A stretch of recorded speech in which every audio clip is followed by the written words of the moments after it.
Melbourne is getting a brand new train line this weekend, and in this video today, we'll be talking about all you need to know about the brand new Metro Tunnel, including all its new stations, how services will operate, and how it will affect the rest of the Melbourne railway network, especially the City Loop.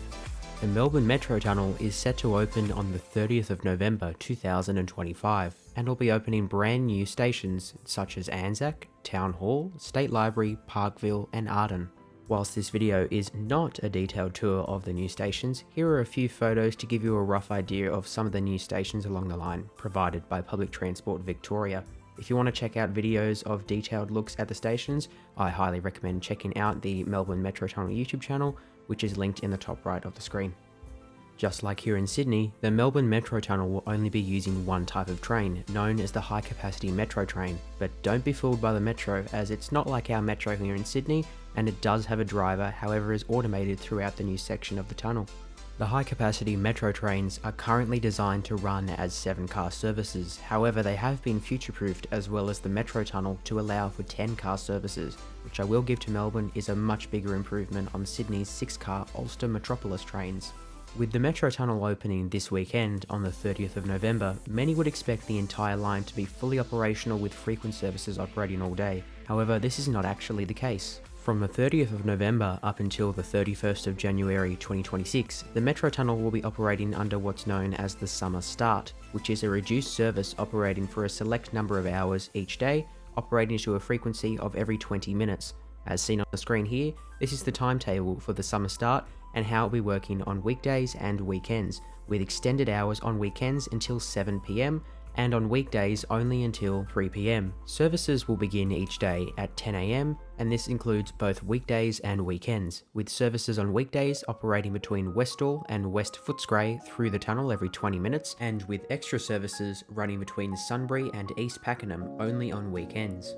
Some of you may be confused by why they're doing a soft launch first before the main switch opening, and this is quite simply because they need to get new passengers used to the new Metro Tunnel, and also the fact that the timetable is changing so extensively on the 1st of February next year that they need to take a few months to actually get people used to the new line, as well as making sure that there are no faults with the new Metro Tunnel operating a frequent passenger service. And I'm sure we'll run into some problems with the Metro Tunnel. However, with all the extensive testing that's been going on, hopefully we should not see many difficulties with the line, and most likely a few hiccups, as we've seen on many other line openings across the world, such as on Sydney Metro, how on the first day they had a few hiccups along the line. However, within the first few hours they were able to fix it and rectify those problems. Now, since I've brought this up, many of you are probably wondering how the big switch is going to work, and with this graphic here you can see that an all-day service will begin to operate 7 days per week. All Sunbury, Pakenham and Cranbourne line trains will travel exclusively through the new Metro Tunnel,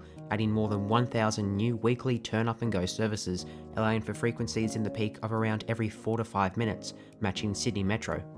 As a result of the big switch, it will free up a lot of space on the existing Melbourne railway network, mainly around Flinders Street, Southern Cross and on the City Loop. The two major changes that are not including the new Metro Tunnel on the big switch will be how the Frankston line will now stop through running towards Werribee and will instead now use the City Loop. After several years of complaints from Frankston line passengers, the line is finally now going back to the City Loop. The new Sandringham line will now run all the way down from Sandringham through to Williamstown and through to Werribee, replacing the existing Frankston line, which is currently running through to Werribee, and also allowing for a better and high frequency service between these stations. This now means that we'll see the Werribee line branded in a nice shade of pink. The second major change for the big switch, excluding the Metro Tunnel, is how the Sunbury line will now be transferred over to the Pakenham and Cranbourne lines, which is something that I think they've been meaning to do for a long time. Even without the Metro Tunnel, the Sunbury line has always felt that it needs to be connected to the Cranbourne and Pakenham lines,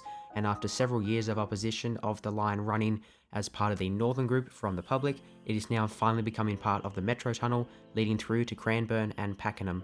This will also enable future services that may be running along the new planned airport rail link in Melbourne towards Melbourne Airport to use the new line from Sunshine stretching out through to Melbourne Airport. However, it's probably at least a decade until we actually see a line to Melbourne Airport. If you want to see a video on the Melbourne Airport, you can check out my video on the failed Melbourne Airport rail link on the top right of the screen, which I highly recommend watching once you're done with this video. As many of you know, people from Sydney, such as myself, like to give a lot of slack to Melbourne for their public transport system, claiming that it's horrible and not as good as Sydney. And whilst I still believe Sydney's is a tad bit better, I must say Melbourne is definitely getting better at their public transport, especially with the new Metro Tunnel. I also cannot wait for the brand new suburban rail loop to open, allowing for driverless trains to finally reach another city in Australia, except for just being in Sydney. Just like Sydney Metro, the Melbourne Metro Tunnel is shaped to change Melbourne forever, allowing for faster travel times throughout the city, which is something that Sydney-siders have most certainly experienced with our new metro line that opened in late 2024. After following this project for over 2.5 years, there's one thing I've been constantly coming back to, and that's the nursery rhyme of how you can't go over it or you can't go under it. Maybe this time though, you can go under it, and you don't necessarily have to go through it. And the it is known as the hellhole of Melbourne's City Loop.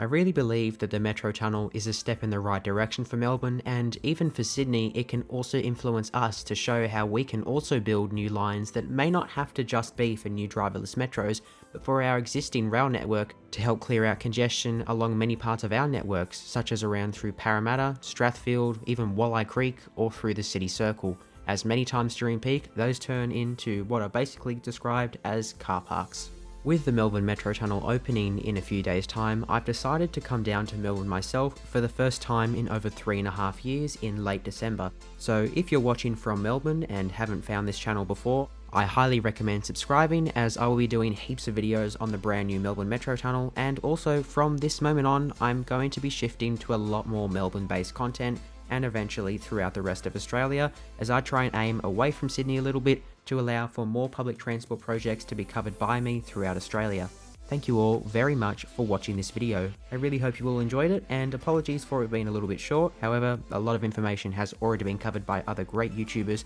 which you can find in the description below, as I have linked some sources. But apart from that, that is all for the video. Thank you all so much for watching. Please consider subscribing to the channel if you haven't already to help us reach our goal of 10,000 subscribers, and consider liking the video if you enjoyed it to help push the video out to more people. Thank you all so much for watching, and I'll see you all in the next video and in a few weeks in Melbourne. Now arriving